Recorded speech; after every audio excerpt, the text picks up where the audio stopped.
प्रेम से बोली बाबा बैजनाथ की।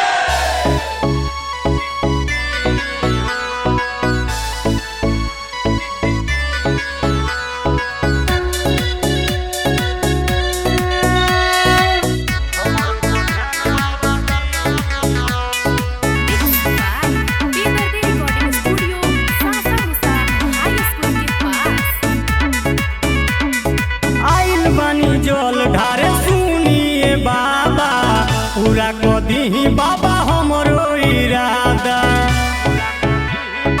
ए बाबा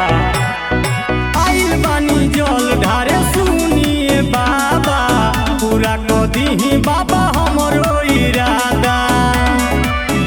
लेके आइल बानी भैया किनी हो अब किला भरवा से शादी करवा दी हमरो पर ध्यान बाबा अब की लगनवा में शादी करवा दी हमरो को ध्यान बाबा दी हो।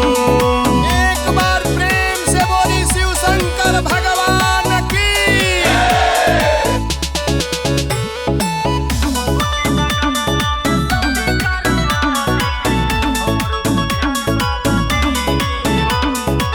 जोड़ी के हाथ बाबा करी निहोरा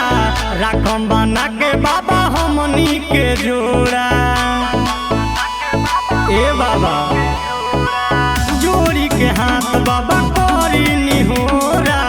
राखम बना के बाबा हमनी के जोड़ा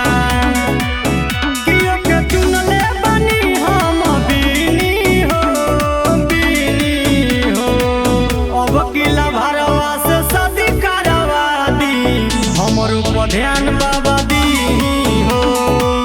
अब की लगनवा में शादी करवा दी हमरो को ध्यान बाबा दी हो।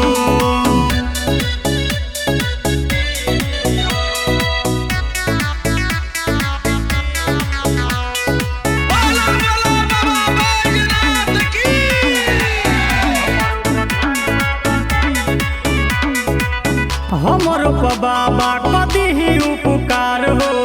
अरविंद के मिल जाओ उनकर प्यार हो ए बाबा हमरो को बाबा कदी ही उपकार हो